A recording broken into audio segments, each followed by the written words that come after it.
Friends, this is Rajesh and welcome to AK learning. आज की video में हम डिस्कस करेंगे हमारे जो लास्ट ईयर्स में जो हमारा स्पेशल एजुकेटर का एग्जाम हुआ था, उसमें जो प्रीवियस ईयर आए थे ना, वो वाले क्वेश्चंस हम डिस्कस करेंगे। आप इसको PYQ की सीरीज बोल सकते हो। तो इसमें देखो, हमारा सबसे पहला क्वेश्चन है, क्या बोल रहा है, which process of cognitive development refers to retention and recall of received information. इसका मतलब क्या है, ये जो चार ऑप्शन है हमारे पास, मेमोरी, अटेंशन, परसेप्शन और इंसाइट, इन चारों में से कॉग्निटिव डेवलपमेंट का वो कौन सा प्रोसेस है जो कि यूज होता है कब, जब आप चीजों को रिकॉल कर रहे होते हो, है ना। आपने पहले किसी फैक्ट के बारे में पढ़ा या कोई नॉलेज गेन करी, है ना, और आपसे किसी ने पूछ लिया, तो अब आप उसको बताओगे तो आपको रिकॉल करके बताना पड़ेगा, है ना। जैसे आपने सपोज 2 का टेबल याद किया हुआ है या 10 का टेबल याद किया हुआ है या कोई भी और अदर फैक्टर जो आपने याद किया हुआ है, और आपसे कोई पूछता है तो आप रिकॉल करेंगे उसको, है ना। तो वो जो रिकॉल करोगे, इन चारों में से वो कौन सा होगा, मेमोरी, अटेंशन, परसेप्शन या फिर इनसाइट। मेमोरी क्या होती है, जब आप चीजों को रिकॉल करके किसी को कुछ बता रहे होते तो वो आपकी मेमोरी होती है, ठीक है। यहाँ पर रिकॉल की बात हुई है और हमें यही वाला चाहिए था, ठीक है। रिकॉल से क्या हो जाएगा, ये मेमोरी हो जाएगी। इसमें वैसे नंबर 1 ही आपका सही आंसर हो जाएगा। नंबर 2 देखो, अटेंशन क्या है। अटेंशन आप जब कुछ कर रहे होते हो, है ना, किसी काम को कितना अटेंशन देके कर रहे हो, तो कितना अटेंटिवली उस टास्क को कर रहे होते हो या चीजों को सीख रहे होते हो, तो दैट इज अटेंशन। परसेप्शन क्या है, आपकी लर्न करने की एबिलिटी, आप कितने अच्छे से किसी टास्क को कर पा रहे हो। इनसाइट, ये आपके लिए, ये जो इनसाइट होता है, इनसाइट यूज होता है आपका डीप अंडरस्टैंडिंग के लिए, ठीक है। ये होता है आपका डीप अंडरस्टैंडिंग।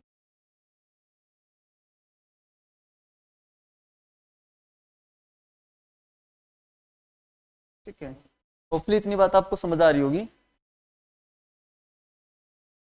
अब देखो, तो इसमें हमारा सही आंसर कौन सा हो जाएगा, इसमें हमारा हो जाएगा, जब आप चीजों को रिकॉल कर रहे होते हो तो वो आपका मेमोरी हो जाएगा, ठीक है। Option number 1 is the right option, ठीक है। होपफुली ये बात आपको क्लियर होगी। आगे चलते हैं। क्वेश्चन नंबर 2 देखो, ये क्वेश्चन कब आया था आपका, जो आपका 8 अगस्त का हुआ था 2021 में, स्पेशल एजुकेटर्स का एग्जाम, उसमें आया हुआ था, ठीक है। यहाँ पे ऑलरेडी मेंशन कर रखा मैंने पहले से ही, ताकि आपको प्रॉब्लम ना हो कि कौन से ईयर का है।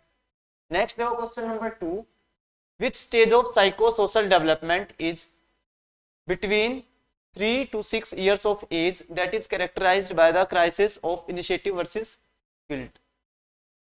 देखो, साइको सोशल डेवलपमेंट जो थ्योरी थी, ये किसने दी थी, एरिक एरिक्सन ने, ठीक है। किसने दी थी, एरिक एरिक्सन ने।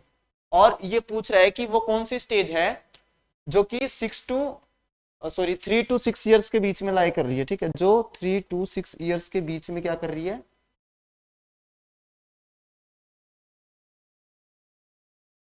जो यहाँ पे आएगी 3 to 6 ईयर्स के बीच में आएगी, ठीक है।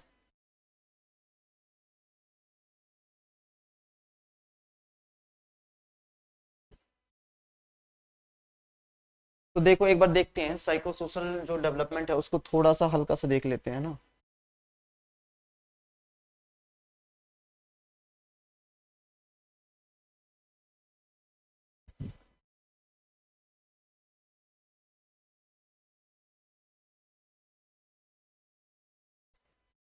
देखो, ये आपकी साइको सोशल डेवलपमेंट की थ्योरी है, जो किसने दी थी, ये दी थी आपकी एरिक एरिक्सन। यहाँ पे लिख देता हूँ, bye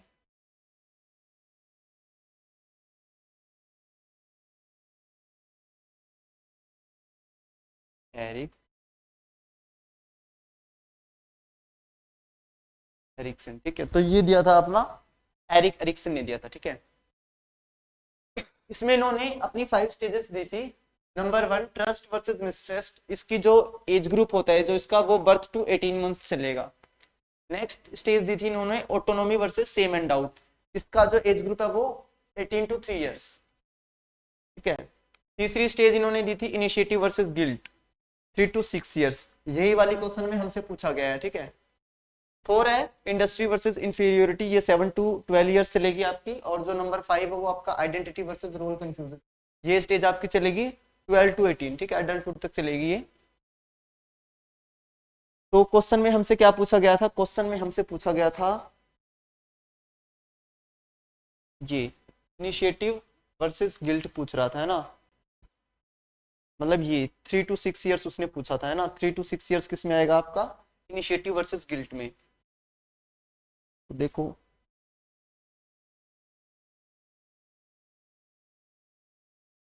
3 to 6 years initiative versus guilt.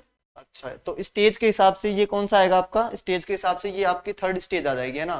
पहली स्टेज ये, दूसरी स्टेज ये, तीसरी, चौथी और ये पांचवी, ठीक है। तो स्टेज के हिसाब से ये फिफ्थ स्टेज आ जाएगी। तो यहाँ पर हम कौन सा लगाएंगे, कौन सा मार्क करेंगे,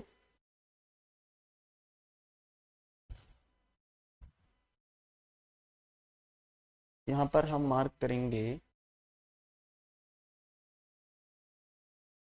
ऑप्शन नंबर ये थर्ड स्टेज आपको। नेक्स्ट हमारा कौन सा क्वेश्चन है, नेक्स्ट हमारा क्वेश्चन नंबर 3 है। Mention the stage that is characterised by the development of language and rapid conceptual development. इन चारों में से कौन सी स्टेज है जिसमें लैंग्वेज और जो हमारी कंसेप्चुअल डेवलपमेंट होती है वो रैपिडली होती है, ठीक है, या हम कहें फास्टली होती है। तो देखो ये जो आप स्टेजेस देख रहे हो ना, formal operational stage, concrete operational stage, pre operational stage और सेंसरी मोटर स्टेज, ये आपकी कौन सी है, ये आपकी कॉग्निटिव डेवलपमेंट की है।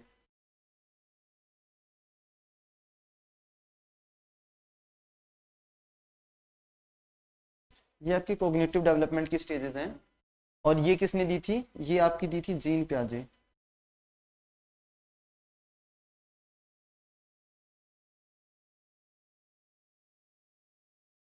एक बार समझते हैं जीन पियाजे को थोड़ा सा, जीन पियाजे की स्टेजेस देख लेते हैं।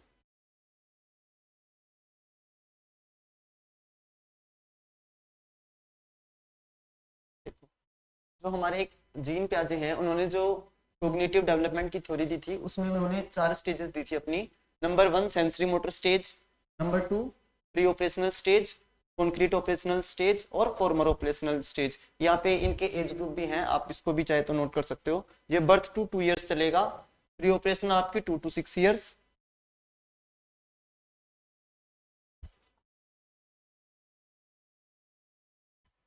नंबर 3 कॉन्क्रीट ऑपरेशनल स्टेज आपकी 7 to 11 ईयर्स तक कंटिन्यू रहेगी, और जो आपका फॉर्मल ऑपरेशनल स्टेज है वो 12 एंड अबव वाली जो स्टेज होती है वो रहेगी। सेंसरी मोटर स्टेज में बच्चा क्या करता है, वो अपने सेंसेस के थ्रू सीख रहा होता है। प्री ऑपरेशनल स्टेज में ये जो 2 to 6 ईयर्स तक की जो स्टेज होती है, इसमें बच्चे का जो लैंग्वेज डेवलपमेंट होता है और जो कंसेप्चुअल डेवलपमेंट होता है वो बहुत फास्ट होता है, ठीक है। तो क्वेश्चन हमें इसी स्टेज के लिए डिमांड कर रहा है। नेक्स्ट कॉन्क्रीट ऑपरेशनल स्टेज, यहाँ पे जो होता है बच्चा जीन पियाजे के अकॉर्डिंग वो आते आते लॉजिक लगाना सीख जाता है ना, लॉजिक लगाने लग जाता है, बट वो कॉन्क्रीट चीजों के बेस पे। और यहाँ पर वो जो एब्स्ट्रैक्ट थिंकिंग यहाँ पे डेवलप हो जाएगी, ठीक है। फोर्थ वाली स्टेज में एब्स्ट्रैक्ट थिंकिंग आपकी डेवलप हो जाएगी। क्वेश्चन कौन सा बोल रहा है, जहां पर आपकी कंसेप्चुअल डेवलपमेंट और जो आपका लैंग्वेज डेवलपमेंट है वो रैपिड हो जाएगा, वो कौन सी स्टेज में होगा, वो आपका इस वाली स्टेज में होगा, ठीक है, 2 वाली स्टेज में जो आपकी प्री ऑपरेशनल स्टेज है।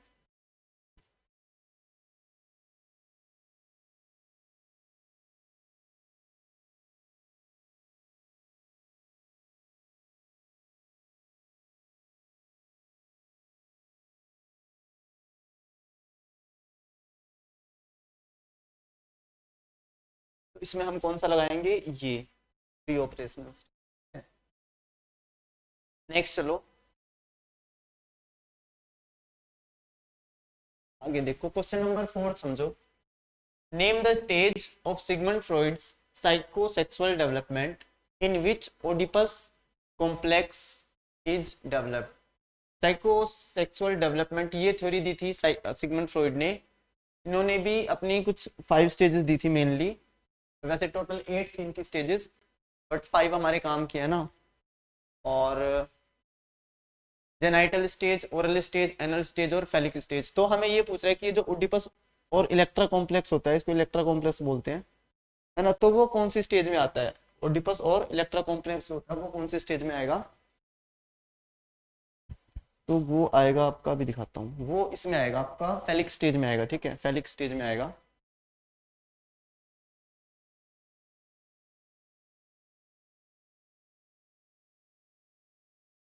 ये है साइकोसेक्सुअल डेवलपमेंट, जो किसने दिया था, सिगमंड फ्रॉइड ने ये दिया था आपका।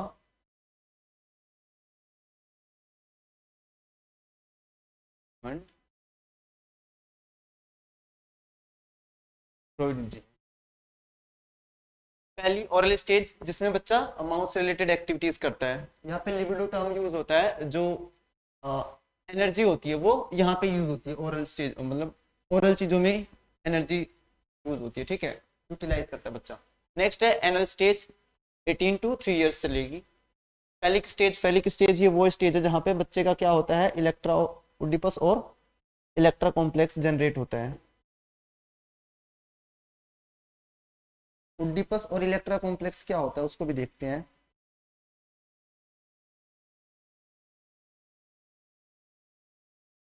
और समझते हैं ओडिपस और इलेक्ट्रा कॉम्प्लेक्स क्या होता है। देखो, जो आपका ओडिपस होता है ना,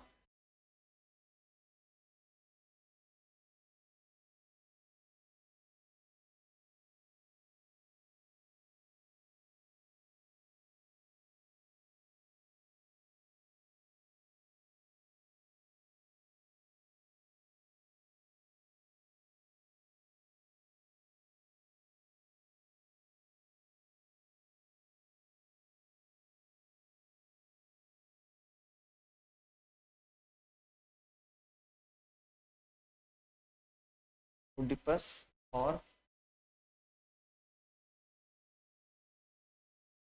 इलेक्ट्रा,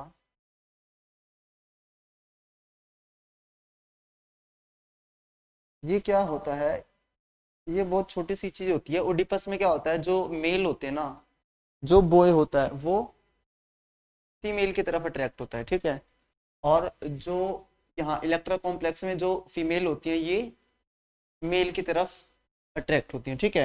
इनका अट्रैक्शन जैसे आपने छोटे बच्चों को देखा होगा, जब आप इस स्टेज में आते हो, है ना, आप 12 ईयर्स वाली जो स्टेज होती है उसको क्रॉस कर जाते हो,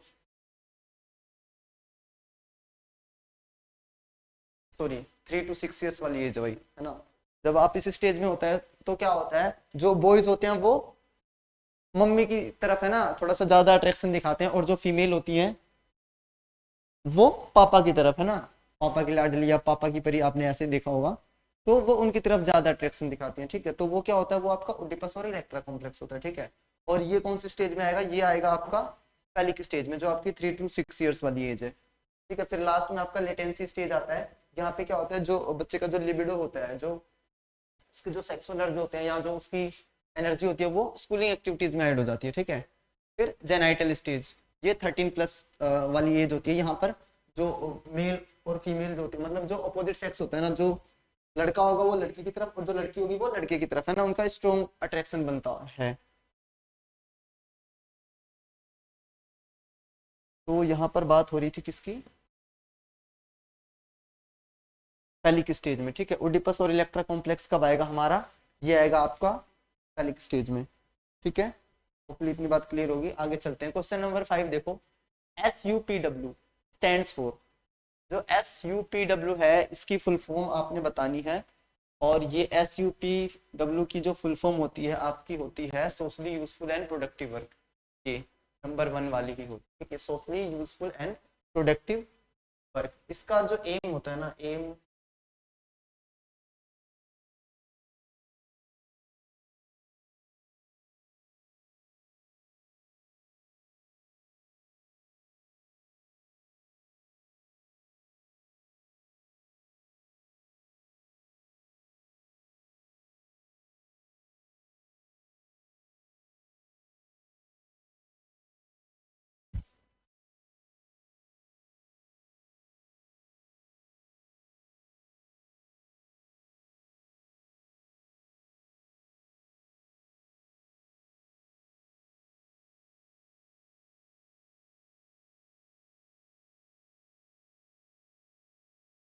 इसकी फुल फॉर्म क्या है, सोशली यूजफुल प्रोडक्टिव वर्क, ठीक है।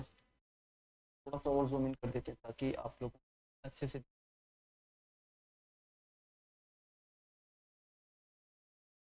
अभी होपफुली आपको दिख रहा होगा। तो ये रही इसकी full form, socially useful productive work. और इसका जो एम है ये क्या होता है, ये होता है, इसका एम होता है मतलब जो आपकी जो जो आपका सोशल डेवलपमेंट होता है, आप सोसाइटी में एक्सप्लोर कर सके ना, एक्सपोजर दे सके, या ये रहा, aims to provide environmental and social exposures to the children with the knowledge। मतलब आप सोसाइटी को और जो आपके सोशल एनवायरनमेंट में जो भी चीजें चल रही है आप उनको नॉलेज के साथ एक्सपोज कर सको, ठीक है, एक्सपोजर दे सको। अब वापस आ जाते हैं अपने कंसेप्ट पे।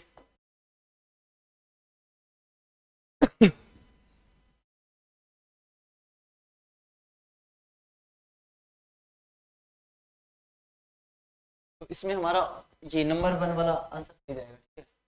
नंबर 6 है, dash is the support provided by an expert to a novice in initial stage of learning. Support आप जब किसी को प्रोवाइड कर रहे हो, है ना, या कोई, और आप एक्सपर्ट हो, मतलब कोई एक्सपर्ट जब किसी एक न्यू स्टूडेंट को या अपने से जो उससे ना कम जानने वाला है उसको सपोर्ट दे रहा होता है, तो उसको आप क्या बोलते हो, है ना।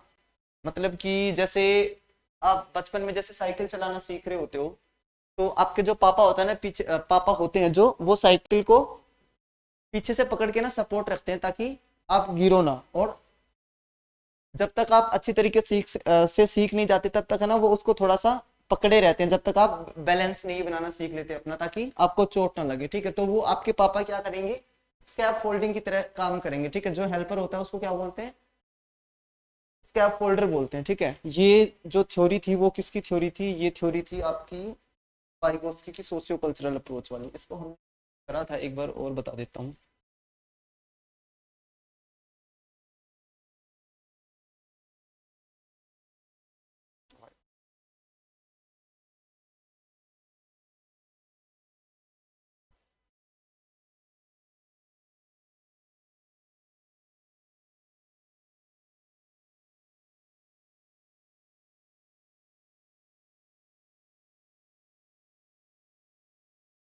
यहाँ पे समझो।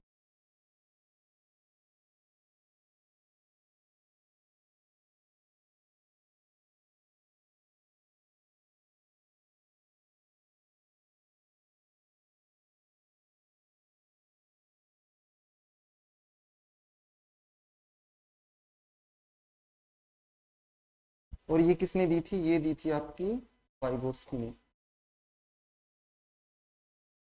इनका नाम लव वाइगोत्स्की है, ठीक है।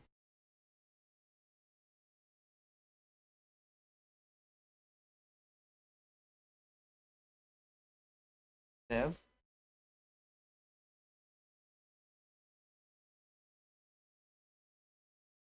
लेव वाइगोत्स्की, ठीक है। होपफुली इतनी बात आपको क्लियर होगी। देखो ये इन्होंने क्या बताया था, जैसे ये एक है ना, ये एरिया है, ठीक है। एक बच्चा है सपोज, वो यहाँ तक कर सकता है, ठीक है। उसकी जो थिंकिंग है या कोई और चीज है, जो बच्चा एक टास्क कर रहा है, ठीक है, वो बच्चा है ना अभी उसको यहीं तक कर सकता है, ये बच्चा इसको यहाँ तक कर सकता है, ठीक है। अभी खुद से इतना कर पा रहा है, बट अगर उसको कोई एक्सपर्ट हेल्प करे, है ना, या MKO बोलते हैं जिसको, मोर नॉलेजेबल देन अदर, जिसको उससे ज्यादा आता हो। जैसे आपके पापा आपको साइकिल सिखा रहे हैं, तो ऑब्वियसली बात है उनको पहले से आती है साइकिल, ठीक है, तो वो आपके लिए मोर नॉलेजेबल हो गए। तो अगर वो आपको कोई टास्क सिखा रहे हैं, जैसे हम साइकिल वाला एग्जांपल ले रहे हैं, अभी आप है ना इतनी साइकिल चला पा रहे हो, मतलब साइकिल के ऊपर बस आप बैठ पा रहे हो ना, बैलेंस भी नहीं बना पा रहे हो, बट पापा ने आपको क्या करा, सपोर्ट दिया, है ना, और फिर थोड़ी सी हेल्प करी, तो आपको साइकिल चलानी आ गई, तो आप यहाँ तक पहुंच गए, ठीक है। यहाँ पर ये जो था, ये आपका एंड था, मतलब यहाँ पर आपने साइकिल चलाना सीख ली। तो ये जो पापा ने जो हेल्प करी, ये जो टेम्परेरी हेल्प दे रहे हैं ना, इस हम हेल्प को बोलते हैं, हेल्प को हमने नाम दे रखा है क्या, स्कैप फोल्डिंग। जो हेल्प कर रहे हैं लोग, उनको हम क्या बोलेंगे, हेल्प को हम बोलते हैं स्कैप फोल्डिंग,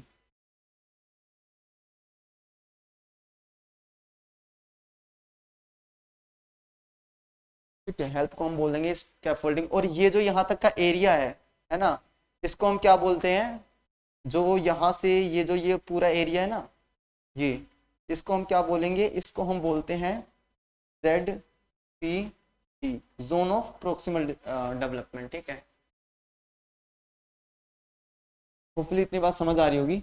आगे चलते हैं।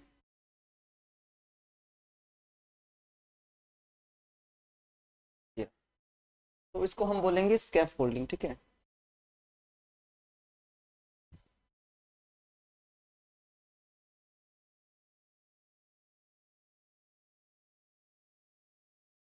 तो अपन बोलेंगे स्कैफोल्ड। आगे चलते हैं, क्वेश्चन नंबर 7 समझते हैं। देखो क्वेश्चन नंबर 7 क्या बोल रहा है, in which type of curriculum learning is spread over time rather than being concentrated in shorter periods। मतलब जो लर्निंग है वो इस चीज पे डिपेंड नहीं करती कि मतलब छोटे टाइम में आप कितना सीख ले रहे हैं, बट कि वो टाइम टू टाइम इंक्रीज हो रही है ना। तो वो कौन सा आएगा आपका, कौन से टाइप का करिकुलम रहेगा, वो रहेगा, बताता हूँ अभी कौन सा रहेगा। ये वापस आ जाओ।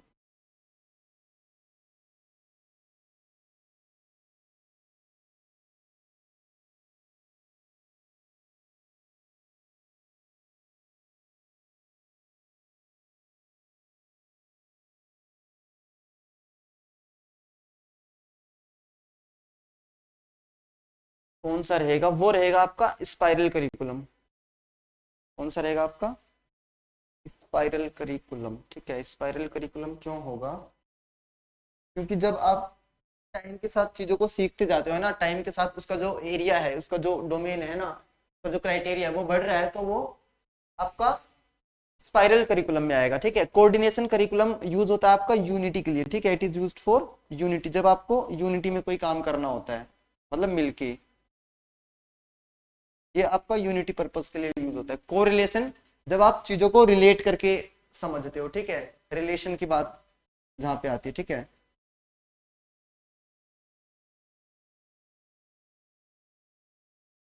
जैसे आगे चल के हम समझेंगे कि जो लैंग्वेज है ना, लैंग्वेज के ऊपर वाइगोत्स्की ने अपने अलग थॉट दिए हैं ना, और जीन प्याजे ने अपने अलग थॉट दिए, तो उनको हम चीजों को रिलेट करके सीखेंगे, तो वो आपका रिलेशन होगा इंटीग्रेटेड, जो बिल्कुल ही अलग अलग होते हैं ना, अलग अलग डिफरेंट एस्पेक्ट्स, ये आपका यूज होता है। जैसे आप दो अलग अलग चीजें सीख रहे हैं, जैसे आप हियरिंग हियरिंग डिसेबिलिटी के बारे में पढ़ रहे हैं। ठीक है, और दूसरा है आपका, दूसरा आपका मान लो हियरिंग डिसेबिलिटी के साथ आप मान लो इंटेलेक्चुअल डिसेबिलिटी के बारे में पढ़ रहे हैं। ठीक है, तो दोनों एक दूसरे से रिलेट नहीं करते, दोनों अलग अलग है। या आप एप्पल का कंसेप्ट समझ रहे हो और डियर के बारे में समझ रहे हो ना, हिरन के बारे में, तो एप्पल एक फ्रूट है और डियर एक एनिमल है, तो उन दोनों के बीच में कोई ऐसा रिलेशन खास नहीं है। ठीक है, तो वो क्या है, वहां पर आपकी इंटीग्रेटेड करिकुलम वाली जो अप्रोच है वो लगेगी। नेक्स्ट आपका विच policy advocate integrated education in journal school for locomotor impaired children, mildly disabled children and special education to the severely handicapped children। अब देखो ये मतलब कौन सी पॉलिसी ने कहा था कि जो आपका इंक्लूसिव एजुकेशन है उसको लाएंगे।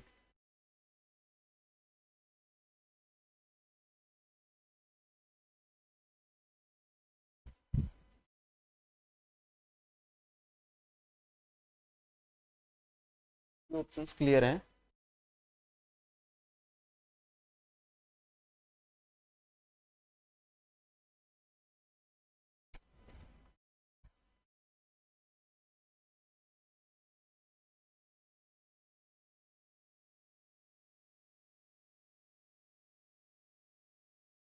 देखो लोकोमोटर इम्पेयरमेंट क्या होता है आपका, जिनको मोटर मूवमेंट्स की प्रॉब्लम होती है, जैसे चलने फिरने में प्रॉब्लम हो गई या लिम्स की जैसे प्रॉब्लम होती है, जैसे सेरेब्रल पाल्सी का बच्चा होता है ना, या कोई अदर मोटर मूवमेंट की प्रॉब्लम है, तो वो लोकोमोटर मोटर की कैटेगरी में आएगा। ठीक है, माइल्डली डिसेबल्ड मतलब माइल्ड मतलब होता है जो थोड़ा सा डिसेबल हो, मतलब उसको तो अगर सपोर्ट देंगे हम, जो माइल्डली डिसेबल्ड होते हैं बच्चे, उनको अगर हम सपोर्ट देंगे तो वो चीजों को कर लेते हैं, ठीक है, अपने टास्क को कर लेते हैं पूरा। And special education to the severely handicapped. Severely handicapped वो बच्चे हैं जिनकी जो डिसेबिलिटी की जो परसेंटेज होती है ना वो बहुत ज़्यादा होती है, मतलब इतने ज़्यादा डिसेबल होते हैं कि उनको केयर टेकर की ऑलवेज नीड होती है। तो ये जो है ना, ये आपकी बात करी थी किसने, ये बात आपकी कही थी जो आपका एनईपी है ना, एनपीई सॉरी, एनपीई जो आपका नेशनल पॉलिसी ऑन एजुकेशन है, ये बात करता है इंक्लूसिव एजुकेशन को लाने की, कि जो माइल्डली डिसेबल्ड बच्चे हैं उनको हम साथ में पढ़ा सकें, किसके, जो अपने जनरल एजुकेशन वाले बच्चे हैं, ठीक है, जो नॉन डिसेबल्ड बच्चे हैं या जिनको कोई भी डिसेबिलिटी नहीं है, जो बिल्कुल ठीक ठाक हैं। और जो सीवियरली हैंडीकैप्ड है, जो बहुत ज्यादा हैंडीकैप्ड है ना, बिल्कुल ही इंडिपेंडेंट, मतलब बिल्कुल ही डिपेंडेंट है एक दूसरे के ऊपर, तो उनके लिए हमें स्पेशल जो है ना वो करनी पड़ती है, ठीक है, अरेंजमेंट। तो ये बात थी एनपीई की। एनपी हमारा क्वेश्चन नंबर 10 है। क्वेश्चन नंबर 10 देखो क्या बोल रहा है,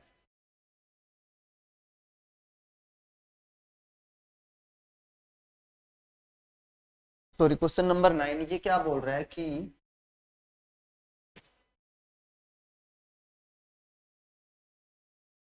people with which type of hearing loss need cochlear implant to gain access to the spoken word and sound in the environment।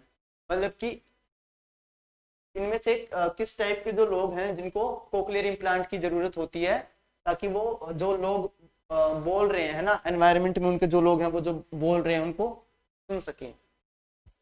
देखो कोक्लियर इम्प्लांट होता है आपका, जिन ये हियरिंग इम्पेयरमेंट का टॉपिक है ना उससे रिलेटेड है। जिन देखो जो आपके हियरिंग इम्पेयरमेंट होता है ना उसमें डिग्रीज होती हैं, है ना, तो उसमें 3-4 टाइप होते हैं, जिसमें आपका जो कोक्लियर इम्प्लांट होता है उसमें करवाना होता है, जिसमें आपकी जो कान की जो आपकी जो ईयर के अंदर जो इनर लेयर वो जो होती है ना कैनाल जिसको बोलते हैं ईयर कैनाल, जिसके थ्रू जो आपकी साउंड अंदर जाती है जिससे आप सुनते हो, वो बिल्कुल डैमेज हो जाती है ना, तो आपको कोक्लियर इम्प्लांट करवाना पड़ता है जिससे कि आवाज अंदर जा सके। तो conductive hearing loss, sensory neural hearing loss, mild hearing loss और मॉडरेट हियरिंग लॉस। देखो जो आपका माइल्ड वाला होता है, ये होता है आपका, ये जो बच्चे होते हैं ये मतलब बिलो 25 dB, ठीक है, 25 dB से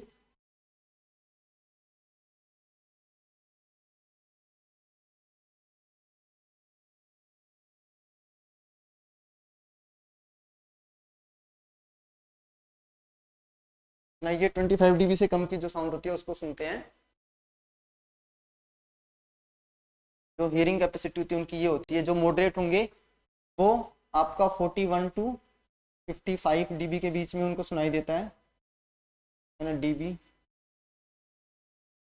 और जो ये कंडक्टिव हियरिंग लॉस होता है और जो सेंसरी न्यूरल हियरिंग लॉस होता है, कंडक्टिव में आप क्या करते हैं, जिसमें इनर आउटर और जो मिडल होता है वो उस वाले में प्रॉब्लम होती है, तो उसको आप हियरिंग एड लगा के आवाज को सुन सकते हो, ठीक है। बट कोक्लियर की जो हमें इम्प्लांट करवाने की जरूरत होती है वो होती है आपकी किसमें, वो आपकी सेंसरी न्यूरल हियरिंग लॉस में होती है, ठीक है। इसमें बहुत ज्यादा जो लेवल होता है, अभी इसको भी समझ लेते हैं।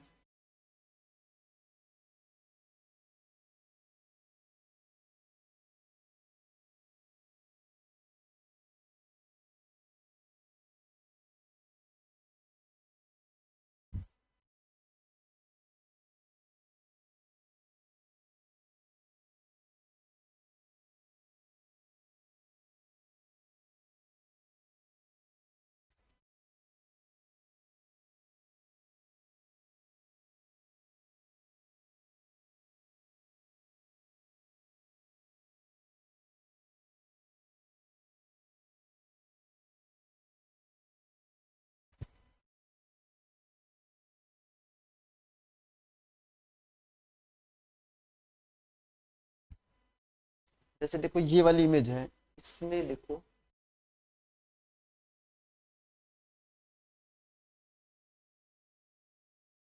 ये देख रहे हो आप, ये इसके अंदर जो है ना इलेक्ट्रॉनिक डिवाइस लगाया गया है ताकि आवाज को रिसीव कर सके, ठीक है। ये रिसीवर होता है, इसको बोलते हैं कोक्लियर, ठीक है। ये इलेक्ट्रॉनिक डिवाइस होता है।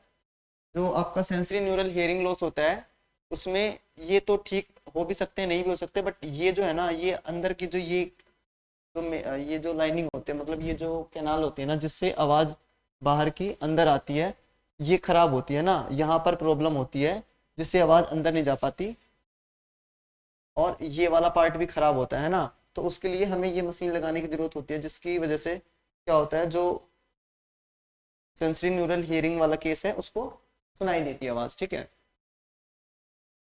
आगे चलते हैं।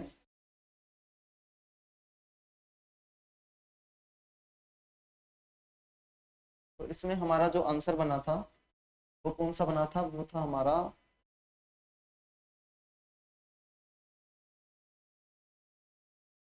ये था सेंसरी न्यूरल हियरिंग लॉस। ठीक है, अब हम आगे वाला देखेंगे, लास्ट हमारा क्वेश्चन आज का।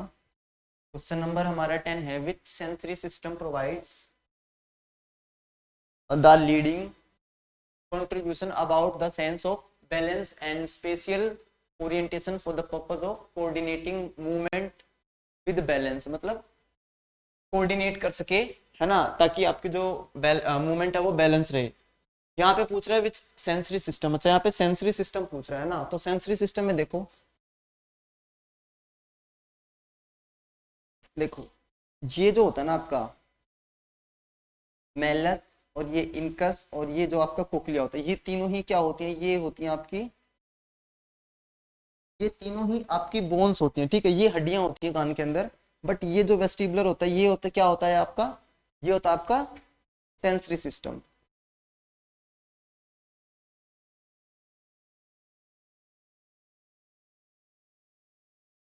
ठीक है, होपफुली इतनी बात आपको क्लियर होगी। तो इसमें आपका जो परफेक्ट, या हम कहें जो राइट आंसर होगा, वो कौन सा हो जाएगा, हो जाएगा आपका ये ऑप्शन नंबर 4।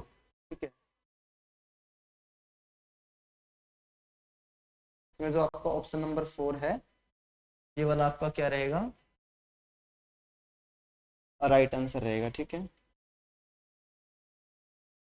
इसमें जो ये वाला है नंबर 4, ये आपका राइट आंसर हो जाएगा। ठीक है, तो होपफुली आपको सेशन ये पसंद आया होगा, और पसंद आया हो तो लाइक शेयर आप कर सकते हैं। और ये सेशन आपके लिए काफ़ी इंपॉर्टेंट रहेगा, क्योंकि इसमें हम प्रीवियस ईयर्स जो है डिस्कस करते जा रहे हैं। तो जितने भी फ्यूचर स्पेशल एजुकेटर्स हम कह सकते हैं जो भी हैं, ठीक है, उनके लिए काफ़ी ज़्यादा हेल्पफुल रहेगा। तो आप अपने फ्रेंड्स के साथ और अपने जो पीयर ग्रुप है आपका, उनके साथ शेयर कर सकते हो। ठीक है, मिलते हैं फिर नेक्स्ट वीडियो में।